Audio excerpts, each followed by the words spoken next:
The Wheel of Food has told me that I should make a sauce from Arrón Sánchez's list of sauces. One of my cookbook ideas was to make a cookbook that just had sauces, and then you could pair that sauce with any protein that you like. And so you just pick a protein, pick a sauce, and off you go. So I bought this book because that's exactly what Arrón Sánchez has done. His is a little different than mine. I was going to have a matrix that showed you like the best matches and stuff, but the idea is the same. He also has multiple recipes for every sauce, whereas I just can have a sauce and then you just use it. Anyway, so this is his list, and so I looked it over, and the one I was most excited about was this mango ají amarillo puree. The ají means chili, and amarillo is yellow, so this is a yellow chili puree with mangoes. It's a vibrant yellow sauce, but I couldn't find ají amarillo at Sprouts. So then I looked for achiote paste, because I was going to try this achiote paste one. And again, I couldn't find that at Sprouts either. So I know of a couple places to go try. But in the meantime, I had a backup plan to do the Salsa Verde. This garlic chipotle love, I'm excited to do it, but I have had chipotle before, so I wanted to try something a little bit different. And then also he has a habanero love. And I'm still a little afraid to do that one because, habanero, right? But I am going to get a habanero at some point here and see what happens to me. So when it's all said and done, my backup plan was a salsa verde. And what I didn't get, I always thought like a salsa verde was like a tomatillo kind of thing, but there is no tomatillo. In fact, salsa verde, according to Arrón, is actually a vinaigrette. And so that's what I'm going to make today. So to make Arrón's version of a salsa verde vinaigrette, I, of course, will need vinegar. Jalapeno. You can use jalapeno. I got a serrano. I have 2 cloves of garlic and some bay leaves. And I'm going to blend these all together and then strain them.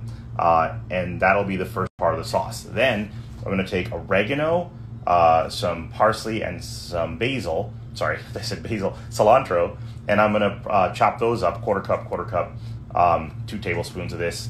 And I'll add that to the sauce.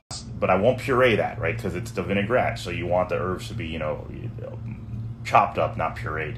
And then finally, I'll stream in a half cup of olive oil, and my vinaigrette will be ready, my salsa verde. This is really a terrible recipe for cooking for one, because I'm going to have way too much of this, way too much of this, and way too much of that left over. That's going to leave me with a lot of leftover. So in the future, will I still do it this way? Who knows? But today, I'm going to face the challenge. All right, so here we go. I'm putting in the serrano with the flesh and the seeds, because Arrón likes things hot. I'll throw in the bay leaves and the garlic. All right, so that's the puree of the garlic and the vinegar and the bay leaf and the chili. And oh my gosh, as soon as I opened this, the smell was so intense. I instantly started salivating. So that's a good sign. So now I'm gonna drain out the solids.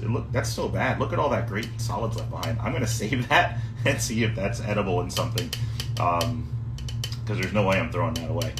All right, so got that all strained out. Put this in here, and I am going to find a project for that other part. Okay, on to the herbs. By the way, I got a rubber spatula, and I put this puree back in here so I could squish out all the liquid, and I got a lot more liquid out that way as well. So don't forget to do that. And I also, what made me think of it is I didn't want this to be too wet. I'm probably going to put it like into a scrambled egg or something, like an omelet or something. I could put it with rice, I don't know, but I'm definitely going to enjoy eating this little pulp guy here. And I'll put that in the fridge for later. And this is what I got yield-wise, quite a bit of liquid in there. So I will taste that, even though it's probably going to burn me out. I'm going to totally taste that in a second. This needs salt and pepper for sure, but let's see.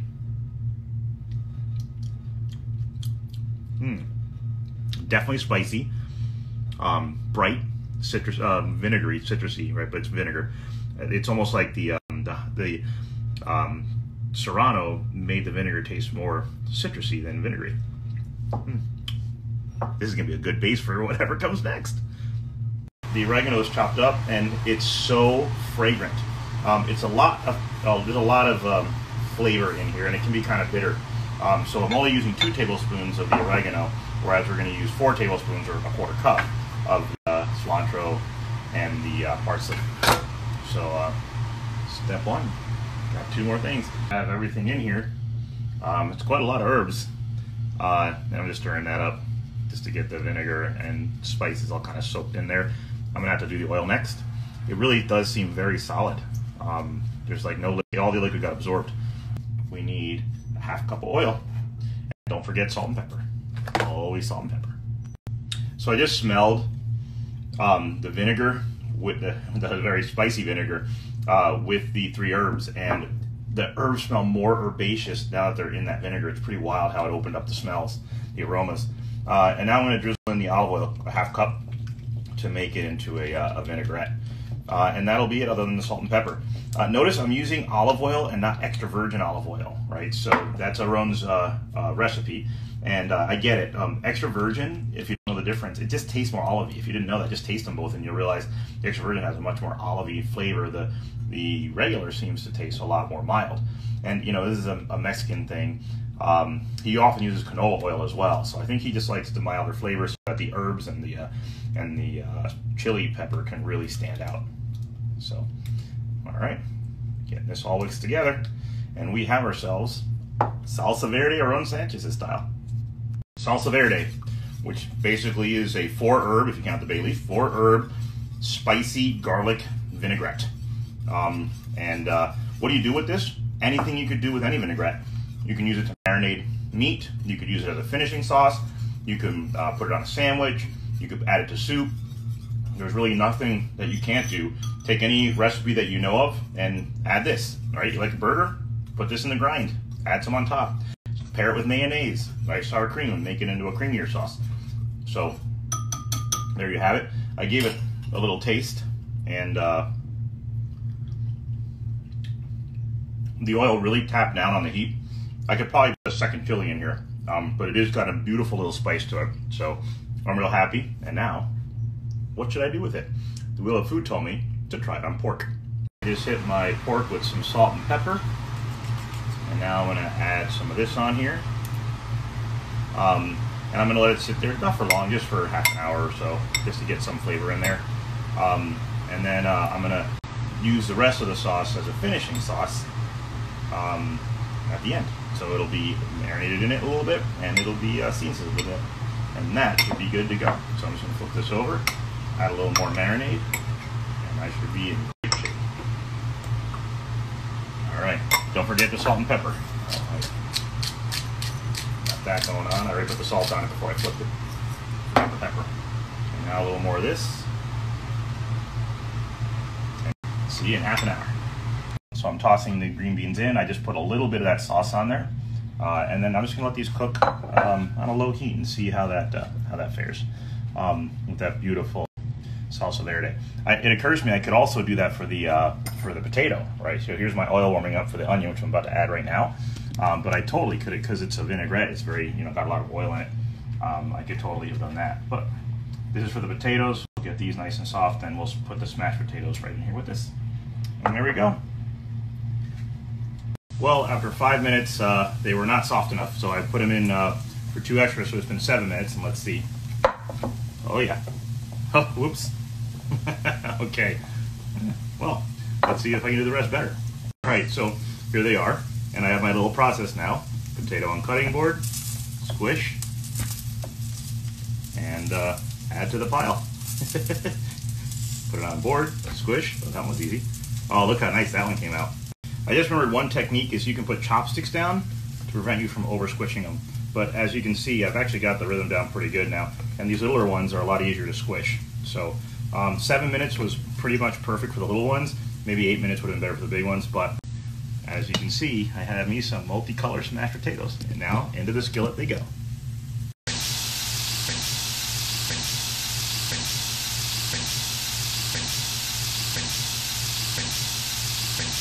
And there they are. This one is gorgeous. This one's good too, but look at that beautiful color on there. So, gotta let these rest for a few minutes, and then I will plate this up and see how I did. All right, there it is. Okay, so we got the smashed potatoes that were sauteed in butter and onion. We have the green beans that had the salsa verde, and then we had the pork, which was marinated in this salsa verde for about half an hour, and then topped with a little bit of beer at the end as well. So, let's start with the green beans.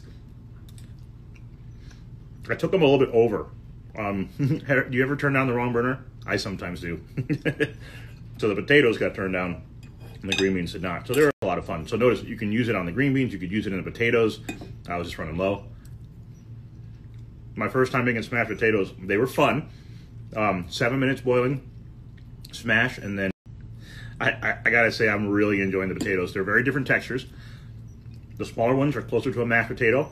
The bigger ones have more firm bite to them, but none of them are undercooked and none of them are overcooked. So that is a great way. And now, the main event.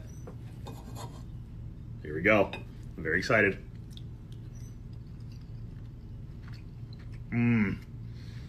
Yeah. Oh, that marinade absolutely got in that pork. In just 30 minutes, it's in there. I thought it was going to be better to just put it on top. That was going to be, because I was just, looking at how much stronger it tastes as a sauce than it did on the green beans. But it got all the way into this pork, and it is yum. Salsa Verde pork, absolutely a winner. Out of all these experiments, Salsa Verde pork is probably my favorite one. Oh, every bite seems to be better than the one I just took.